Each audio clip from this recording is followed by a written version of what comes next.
pinangunahan ni Pangulong Ferdinand R. Marcos Jr. ang groundbreaking ng pinakamalaki at pinakaunang solar plant and battery storage facility sa buong mundo na itatayo sa Nueva Ecija. Ayon sa Pangulo, maliban sa mahalaga ito para matiyak ang sapat na supply ng kuryente sa Luzon Grid, makapagbibigay pa ito ng trabaho sa libo-libong Pilipino.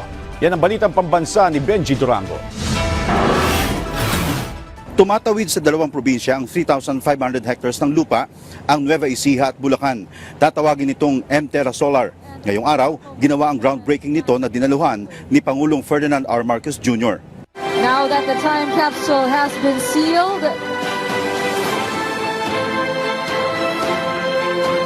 the President shall lower the time capsule. In full swing na ang 200 million peso project ng Meralco Power Gen Corporation at ang Terra Solar Philippines Incorporated. Naayon nito sa kagustuhan ng Pangulo sa pagpapaunlad ng renewable energy sa bansa. Today we take a leap towards the future, driven by innovation and sustained by our collective hope for a cleaner and greener Philippines. Hahatiin sa dalawang phase ang proyekto.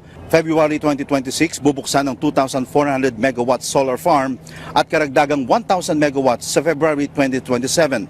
This landmark project will put our country on the map as a leader in renewable energy. Kapag nakumpleto na, kaya nitong mag-generate ng 3,500 megawatts mula sa 5 billion panels nito. The Terra Solar project will help stabilize our power supply, reduce energy costs, and contribute significantly to our target of 35% renewable energy share in the power generation mix by the year 2030.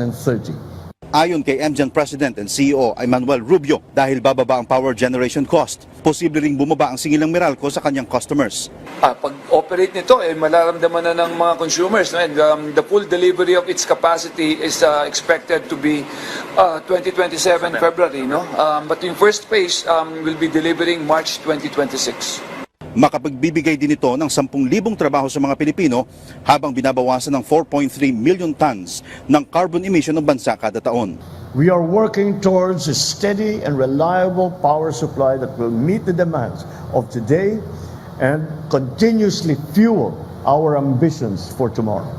We will build, we will take action, and we will never stop daring.